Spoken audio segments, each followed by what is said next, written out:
Right now, One City Schools is being asked to return money it received from MMSD after it announced the closure of 2 grades. Also, a new abortion clinic is now open just south of the Illinois state line, how it's impacting patients in Wisconsin. And later, we'll meet a farmer with a unique kind of livestock and the new farm he recently opened here in Wisconsin. Welcome to News 3 Now. Madison Teachers, Inc. is calling on One City Schools to return nearly $500,000 to MMSD. This after the charter school announced it was shutting down classes for 60 students due to staffing shortages. Now, here is a look at how we got here. It was starting back in 2019 when the charter school was actually founded. 2 years later, the school received grant funding to open classes for grades 9 and 10. But then last Thursday, the school announced it would be shutting down its 9th and 10th grade classes. And starting on January 23rd, those affected students will start classes in one of 6 schools within MMSD. Let's now go live to Arman Rahman with the latest on this ongoing story. Arman? Yeah, guys, 51 9th and 10th graders from One City Schools will be going back into MMSD high schools in just 2 weeks. But if they don't enroll by Friday, they will not be counted toward the district's funding for the spring. And according to MTI President Michael Jones, that means One City Schools keeps the money for those students, and as a private entity, they don't have to disclose how they use it. One City Schools CEO Kaleem Kher told us a lack of staff drove the decision to close those grades, but with the district's own staffing shortage, Jones says it's more burden on teachers to take in those additional students without funding for any support that they may need. If they go up and leave and go to One City, that money follows them, so it should follow the other way around. It's a two-way street. It shouldn't just be one way, even though it's set up to kind of flow one way in one direction more so than the other. Jones says it's not just One City Schools. That's how education funding is set up across the state. Now, we did reach out to One City Schools via phone and email multiple times today, but have not heard back. MMSD released a statement to us which says that their main focus right now is the families that need to transition back into those schools. We'll have more on that tonight at 10. For now, live in Madison, Arman Rahman, News 3 Now. Arman, thank you. Time now to check your certified most accurate forecast. Here's Chief Meteorologist Gary Canalti. Gary? Well, the weather varied quite a bit today, especially across the Madison and areas to the south. To the north, it just stayed cloudy. But take a look at the time lapse from the WISC-TV Skycam. You can see we had clouds and some low fog early this morning. Notice the camera was clear above the fog, but the fog blanketed the ground. Then the fog thickened up a little bit and covered the camera. And then we cleared out and had bright sunshine for much of the day. But look what happens as we got towards sunset. Here comes the clouds and here comes the fog back in again. And as we check out the Doppler track right now, there are some flurries across parts of southern Minnesota, northern Iowa. We could see a little freezing drizzle in there as well later on tonight. Visibility right now, 2 miles in Madison. Areas to the south, still not seeing much in the way of fog, but that fog should cover much of southern Wisconsin. And notice the temperatures right around freezing or a little bit below, especially north and west of Madison. Madison right now at 31 degrees across Dane County, 35 degrees in Edgerton, but below freezing up to the north in Waunakee and also in Sun Prairie. Look for mostly cloudy skies and some areas of fog this evening. Temperatures dropping into the upper 20s, but then those temperatures will hold steady overnight. Again, we could see some flurries or some freezing drizzle overnight. I'll have more on that in the forecast in just a few minutes. Gary, thank you. It is something that's been in the works since Roe v. Wade was overturned last summer. Working across borders to provide abortion access, caregivers in Madison and Rockford have come together to start a new clinic just across the state line. Tahalil Mohideen joins us to share more on the project that's been in the works for months. Eric and Charlotte, plans for the clinic were put in motion by a Madison-based doctor in June because he understood without the protection of Roe v. Wade for Wisconsinites, abortion would essentially be off the table. After months of construction, managing zoning, and even some community pushback, the Rockford Family Planning Clinic began offering medical, better known as pill-based abortions, to patients last week. Center administrators say it was important to take advantage of abortion still being legal in Illinois, and that so far, many from both southern Wisconsin and Rockford have reached out. What gets to me the most is that there are people in need. I have been a caregiver my whole life, and there are people that come here that are in need. Been very generous. The clinic is currently working on making Medicaid available for their clients, but support is also available for Wisconsin-based patients through the Wisconsin Women's Medical Fund. And tonight at 10, we'll hear from the doctor who started it all and share why not everyone in Rockford is on board with his mission. Tahlil, thank you. A Benton woman is dead after a crash. This happened north of Cuba City today. Emergency crews were sent to County Highway H, just north of Back Road, around 6:50 this morning. 31-year-old Carissa Belant was pronounced dead at the scene. An investigation showed she was traveling south when she lost control of her vehicle, left the road, and rolled over. She was ejected during that crash. Officials say road conditions contributed to that accident. And Fitchburg police are looking for more information about a crash that took the life of a local middle school principal. Investigators are still looking to speak with anyone who may have witnessed the crash that killed 56-year-old Beth Steffen. Happened last Tuesday at 6:30 in the morning at South Cyene Road, just north of Argus Lane. Witnesses are asked to call the Fitchburg Police Department. No one is injured after a small plane flying from Middleton to Chicago made an emergency landing on a suburban Chicago tollway. It happened in Bolingbrook, Illinois, southwest of Chicago. The pilot was about 4 miles from their destination when the engine began sputtering. Illinois State Police say the plane touched down on the right shoulder of southbound Interstate 355, avoiding all vehicles and objects.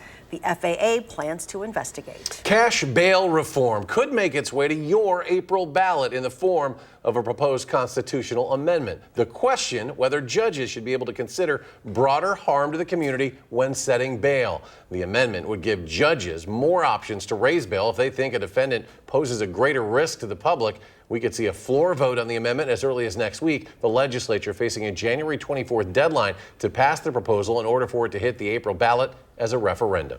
A Kenosha man is sentenced to 5 years in federal prison for knocking a police officer unconscious during protest over the shooting of Jacob Blake. Ashton Howard was also ordered to be placed on supervised release for 3 years following his prison term. Howard will need to pay more than $29,000 in restitution for medical expenses stemming from the attack. Prosecutors say a Kenosha police officer was helping remove a damaged police vehicle during protest when Howard threw a brick at the officer, knocking him unconscious. After the attack, Howard bragged to multiple people that he was the one who hit the officer. Toddlers have a habit of putting what they can get their hands on into their mouths, and that can be dangerous.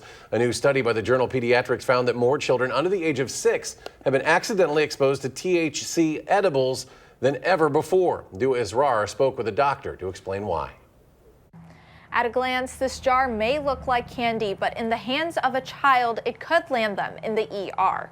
We've been working with them since 2008. Strawberry, raspberry, and watermelon. Edibles have become very, very popular in the last 4 to 5 years. They sound like fun and fruity flavors. I mean, every day our top products are edible products. In the wrong hands, they can be dangerous. It's very easy to get an overdose situation under those circumstances. According to the journal Pediatrics, nationwide, the number of children that have been accidentally exposed to THC edibles has increased by more than 1,300%. Nearly all of them were under the age of 6. An astronomical rise in the scope of this problem in a short period of time. Gunderson Health System toxicologist Ben Orozco says La Crosse is no different. We probably saw in the neighborhood of 10 cases just in the course of a month or two. The reason behind the increase? Packaging that resembles candy. It makes it more appealing. It makes it look more delicious. Owner of Tree Hugger Co-op Dylan Byers says many brands market edibles as colorful candies and characters. Just by the way they look, we're like, because they do look like they're marketed to kids, and that is a big no-no. Over 90% of the children who have eaten edibles accidentally found them at home. Brands that just need to lead with very basic, almost like medical-looking packaging. Orozco says as long as candy-like packaging continues, doctors can expect more cases. The insanity of having candy-flavored poison in the home is something that I think we're all going to regret one day. Let's do it as Ra reporting. Bayer says if you have any CBD gummies in your home, you should treat it like any other medication. Store it in a locked cabinet and away from children. The University Club at UW-Madison will open its doors later this month for the first time since the pandemic began.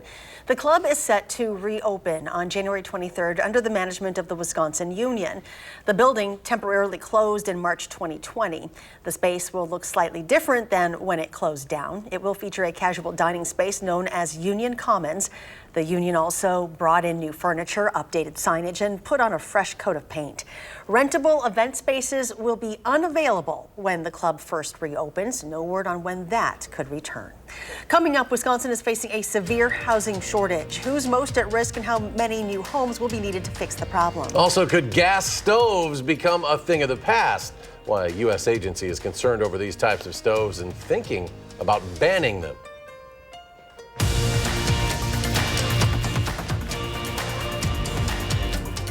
You have a coffee smile? Drinking coffee causes yellow teeth for thousands of people just like you. And whitening toothpaste just doesn't make those stains go away. Introducing Power Swabs, the first teeth whitening system that lifts coffee stains off your teeth in less than 5 minutes without whitening strips or trays. The Power Swabs were so easy to use. I don't have to have strips sitting on my face for an hour. I don't have to have a foam tray where I feel like I'm gonna gag or I'm gonna go play football. I've tried like every over-the-counter whitening because, you know, I'm one of those people that's like obsessed with white teeth. So with the strips I've used in the past, most of them are like, you gotta leave it on for 30 minutes and the whole experience is just not comfortable. But with Power Swabs, I just snapped it open and rubbed it on and it was good to go. This didn't sting, it didn't burn, it didn't have an aftertaste. It was just a swab and I just gotta rub it on my teeth, and that was it. The Secret is a tooth detergent and whitening agent developed by Dr. Martin Ginniker that lifts stains off of your teeth. Power Swabs remove stains on natural teeth, veneers, bonding, caps, and crowns. The best part is you just swab your teeth for 5 minutes and you'll have whiter teeth. No more sitting at home with a whitening strip or tray in your mouth for 30 minutes twice a day. When I used these whitening strips, I noticed when I would drink, I would get this crazy sensitivity. It would go right to my brain, and I'm like, I hate this.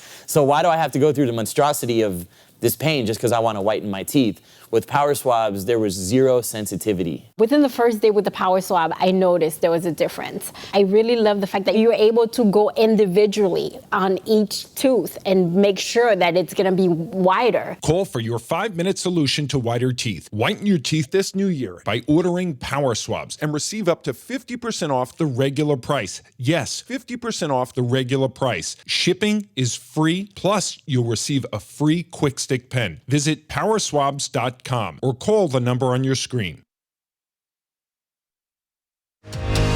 You're watching News 3 Now at 6. Wisconsin may be facing a severe workforce housing shortage. A new study from Forward Analytics says the shortage may be caused in part by the retiring population. Wisconsin's retired baby boomers are staying in their homes, making it difficult for young adults to find affordable housing. Over the next decade, researchers say the state needs 140,000 new homes to accommodate people entering working ages. However, if Wisconsin solves its workforce shortage problem by attracting new families, Wisconsin may need to build nearly 227,000 new housing units. That's a much bigger challenge. We've not reached that number really since the 1990s. Forward Analytics says meeting the housing demand will be tough, but the state will get through it.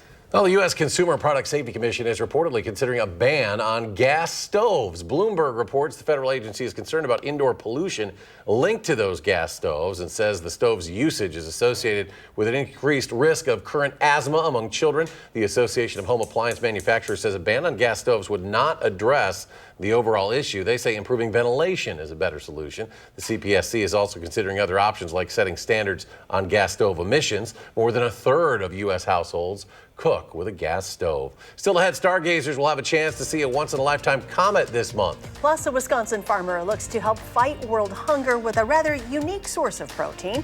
How he's now become the king of his industry. And is there any chance we might see some snow this week? Gary's back with the complete forecast after the break. Get up to 80% off list prices during our huge inventory reduction sale at Slumberland Furniture. $20 million worth of furniture and mattresses must go. Lowest prices around on recliners, sofas, mattresses, and lots more. Slumberland Furniture. To everyone who loves great food let us make you a meal the Wisconsin way. We cook each butter burger to order for you and the people you love, so it's the best part of your day. The best. The best. And every creamy scoop of fresh frozen custard, pure happiness. Pure happiness. Pure happiness. Because where Culver's comes from. And the heart of America's Dairyland. Our love. Our love for fresh food is as strong as our love for all of you. From Wisconsin with love. Welcome to Delicious. Do you suffer with pain, numbness, and tingling in the hands or feet? Commonly diagnosed as peripheral neuropathy? Are you taking drugs such as Lyrica or gabapentin that have serious side effects and often do not relieve your symptoms? Your doctor has told you you may just have to live with the pain. Peripheral neuropathy is a result of damage to the nerves, often causing burning, weakness, pain, numbness, tingling, and the most debilitating balance problems. Our facility uses multiple therapeutic methods to help give you relief from neuropathy symptoms with no injections and no drugs. You may start seeing relief after only a few sessions. To determine if your neuropathy symptoms can be relieved, we will do a consultation to evaluate the extent of your condition. Call us today to schedule your neuropathy consultation to find out if you're a candidate for our therapy. Call today.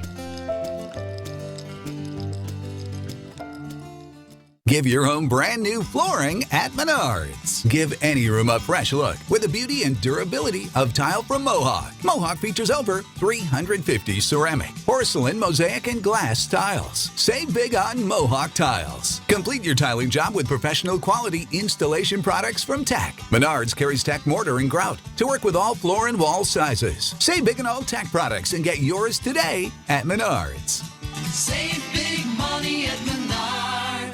Up to 80% off list prices during our huge inventory reduction sale at Slumberland Furniture. $20 million worth of merchandise must go. Lowest prices around on mattresses, rugs, bar stools, sectionals, accent chairs, and more at Slumberland Furniture. You're watching News 3 Now at 6. From his 2 million insect farm to your pet store. Want to listen a little bit on that? Meet the farmer feeding some of your pets. It isn't cows, pigs, or corn Kevin Bachhuber is raising is crickets. The king of the cricket industry recently came home to Wisconsin, lucky for us, to open a new farm. So our Andrew Banstra had to check it out. Yeah, that's exactly right. He's growing a protein source that more than 2 billion people eat worldwide, crickets. And it's just him and the 2 million crickets he's got right there at Madison Cricket Farm. 10 years ago, he set out to change the cricket industry to create a greener planet and stop world hunger. Now he's the cricket king. Kevin Bachhuber is not your average Midwest farmer. There's probably about 2 million. We hatch between 400,000 and 500,000 a week. He's a cricket farmer, not what he dreamt of growing up in Green Bay. You can see all the crickets. He started eating crickets on a trip to Thailand in 2006. And when the UN said that humans should start eating insects to help with world hunger, one thing led to another. We ended up moving to Ohio where we had big cricket farms, which was my first cricket farm. And it later became the U.S.'s first FDA-inspected human food-grade insect farm. He shared that technique with the industry and got big buzz from it. He's given TED Talks and even started his own consulting firm for insect agriculture, which is still his day job. But when COVID hit, he moved back home and opened the Madison Cricket Farm, harvesting non-food grade crickets. It's very simple. It's kind of like... Some weeks we're probably shipping about 240,000 crickets, and we're trying to get up to 400,000 a week. These crickets are bred to be eaten by reptiles and are shipped to pet stores that are mostly local. It's only a side gig, but he'll do up to $300,000 in gross cricket revenue each year. These roughly 200,000 babies were hatched just 6 hours ago. He funnels them into these containers. Then once they're at a certain age, they'll get transferred into these bins. The crickets are kept at 88 degrees and at 40% humidity and are mostly self-sustainable. The question remains, as the cricket king, does he eat them? I definitely still eat crickets. I would not eat these crickets. They're not raised to be food grade. And there's a really distinctive flavor difference between the ones that go to geckos and the ones that go to people. He prefers his crickets frozen and then boiled with just a touch of sesame oil. Kevin offered me a Cricket chocolate bar, which I forgot to take him up on, but the next time I'm feeling chirpy, I know where I'll go. You should have brought one for Charlotte. Oh, yes. I'm starving right now. Andrew, thank you. If you look at the morning sky this month, you might notice a rare celestial body. NASA says a glowing green comet will make an appearance for the first time in 50,000 years. It will have streaking tails of dust and could appear fuzzy. The comet will be closest to the sun on Thursday and closest to the Earth between February 1st and 2nd. NASA says sky gazers should be able to see the comet in the morning sky throughout this month. But the question is, will we have clear skies to see this comet? Here's Gary with the complete forecast. Yeah, that's going to be a tough problem because we've already got fog across southern Wisconsin, and that'll probably be the case overnight again, just like we did last night. Three things you need to know in our forecast. Not only will we have fog, but with temperatures below freezing, we could see some drizzle, freezing drizzle, or flurries at times. Shouldn't amount to very much, but there could be some slippery road spots, especially on untreated roads. Side streets, sidewalks might become a little slippery like they did last night. But tomorrow will be mild. Those temperatures will warm up pretty quickly above freezing, and we'll look for high temperatures in the 40s. In fact, areas close to the Illinois state line could be close to 50 degrees. Then we'll turn colder with some flurries or some light snow showers, mainly southeast of Madison from late Wednesday night into Thursday morning. Right now, it does not look like that will amount to very much. High-resolution radar, not seeing much across southern Wisconsin, but we'll widen out the view, and you can see some flurries starting to show up on radar here. A lot of the precipitation is just so light, it's not reaching the ground or it's not being detected by radar. But the fog definitely can be determined by looking at the visibility at the airports. Visibility in Madison now down to 1.5 miles. Where notice now down near the Illinois state line, there's not as much fog. Farther to the north, visibility is generally between about 1 and 3 miles. Even thicker fog across parts of western Minnesota where there are dense fog advisories. We'll have to see if those need to be expanded eastward. There also are winter weather advisories, especially north of La Crosse to the southern portion of the Twin Cities metro area into central Minnesota. That's where there's a little better chance for a little more widespread freezing drizzle and some very light freezing rain. But Weather Track right now has our upper level winds basically from west to east, and notice out to the west they become a little more southwesterly, and that will push a warm front back northward. Weak cold front came through. Winds are pretty light tonight, but then notice the front becomes stationary out to the west, and eventually we'll start working northward as a warm front, and south of that front winds are out of the south, so that will get temperatures right back up for tomorrow. Right now across the Midwest, our upper Midwest, temperatures mainly around freezing or just a little bit below. Farther to the south, temperatures are a little milder, close to the 40-degree mark. As we check out our forecast for Dane County overnight, look for a low of 30 in DeForest, 31 in Marshall, 27 in Madison, and 31 in Oregon. Again, some fog, some drizzle, freezing drizzle, or flurries across the rest of southern Wisconsin. A little colder to the north and west, 29 in Baraboo, 27 in Camp Douglas, 28 degrees in La Crosse. But tomorrow should be variably cloudy and getting a little sunshine in here once the fog lifts, gets our high temperature up to 42 degrees. As we look at the 7 to 10-day forecast, back down to 34 on Thursday as winds shift to the north. Again, some snow showers southeast of Madison in the morning. Friday will be dry and colder. Back up to 35 Saturday, 41 on Sunday, and then Martin Luther King holiday, high of 42 with rain showers, maybe mixing with a little snow at night. Chance of showers on Tuesday, a few flurries on Wednesday, and some rain and snow showers Thursday and Friday of next week. And coming up in sports, Aaron Jones says he owes Aaron Rodgers everything. The Packers running back's thoughts on number 12 and his future is next on News 3 Now. News 3 Now First Warn Weather is brought to you by Lazy Boy Home Furnishings and Decor.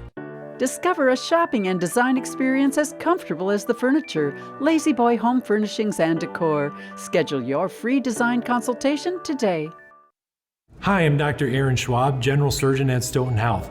If you suffer from bothersome or painful spider veins or varicose veins, please join us for our upcoming seminar where you can learn what new procedures may be able to help you. Cold winter weather's here, so why feel it inside your own home and in your wallet? USA Insulation's premium injection foam fills every crevice of your walls, even going over your existing inferior insulation. Our foam gives you high-tech comfort and saves you money on utility bills year-round. So stop bundling up and start building savings. Call now and get up to a 30% tax credit and low monthly payments. USA Insulation. There's nothing like hitting the waves. There's nothing like volunteering, but my moderate to severe eczema can make it hard. Now, I'm staying ahead of it. Dupixent helps heal your skin from within, so you can have clearer skin and noticeably less itch. Serious allergic reactions can occur that can be severe. Tell your doctor about new or worsening eye problems such as eye pain or vision changes, including blurred vision, joint aches and pain, or a parasitic infection. Don't change or stop asthma medicines without talking to your doctor. Ask your doctor about Dupixent. Arby's, 2 for $7. Every day. Oh, you! In case your French dip gets thirsty. 2 of those things for just $7. Arby's, we have the meat. This is the house that Angels built. Attic Angels Senior Living Community is built on a foundation of authentic, local care. A framework for living well. Windows to take in the beautiful future. And it's crowned by the pride that one's home is one's castle. This is the house that Angels built. Attic Angel Community. Independent homes and 4 levels of assisted living. Built with the help of angels.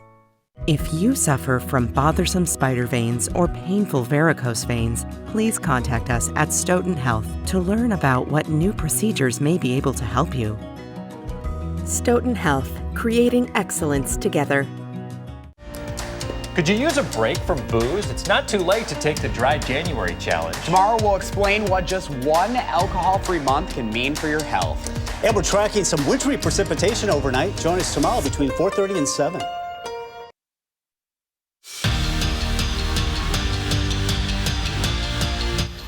Every Tuesday throughout the season is Aaron Rodgers Tuesday on the Pat McAfee Show. Except today, the Packers quarterback spent the day meeting with the franchise to discuss the elephant that's been hanging over Lambeau Field for the past couple of years, his future with the team. Matt LaFleur has repeatedly stated he wants number 12 back, and during the Packers locker cleanout, Aaron Jones had that same feeling about the guy who gave him his shot in the league. I owe A-Rod a lot. Just pretty much, I don't know how my career would have been if it wasn't for him. Lobbying for me to play and believing in me, did a lot for my confidence and did a lot for me, you know. If a Hall of Fame quarterback believes in you and you know you've only taken a couple snaps and he thinks that highly of you, then, you know, I got to live up to that. I got to go out there and prove my guy right. Speaking of quarterbacks, Luke Fickell has added another 4-star QB to his room with Braden Locke committing to Wisconsin. Locke transferred in from Mississippi State after not playing his freshman season. But he wasn't the only one. Freshman All-American kicker Nathaniel Vakos is also heading to Madison. Last season, he connected on 19 of 23 field goals at Ohio. And not even 30 minutes ago, Will Pauling, a receiver from Cincinnati, announced his commitment to UW. It's been a frustrating start to the second half of the season for the Badger women's hockey team. Wisconsin is currently on a 3-game losing streak, where in 2 of those losses, they were shut out. It doesn't get any easier. Up next is a trip to take on number 1 ranked Ohio State. So to try to snap out of this funk, Mark Johnson is keeping it simple this week for his squad. For our younger players, it's a good learning process. For our older players, especially this weekend, you know, they know the personnel. They've played there before for 3-4 years, you know, and they have to be ready to play Friday early on in that game to, you know, to give us a chance to get through that wildfire, as I call it, you know, that's going to happen. Badger men playing without Tyler Wall tonight against Michigan State, too. So we'll have an tough update stretch. on that. Yes, that is not easy. Gary, quick final check. Yeah, take a look at the fog from the Edgewater Skycam. Well, we don't have it there, but there it is. Kind of hard to see out there, so the fog getting thicker. Thanks for joining us. We'll see you back here at 10.